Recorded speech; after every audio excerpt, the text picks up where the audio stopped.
بسم الله الرحمن الرحيم ياسين والقرآن الحكيم إنك لمن المرسلين على صراط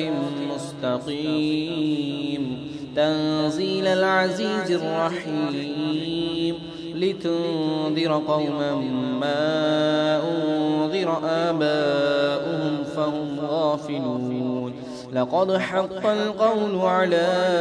أكثرهم فهم لا يؤمنون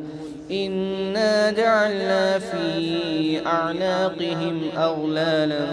فهي إلى الأذقان فهم مقمحون وجعلنا من بين أيديهم سدا ومن خلفهم سدا فأغشيناهم فهم لا يبصرون وسواء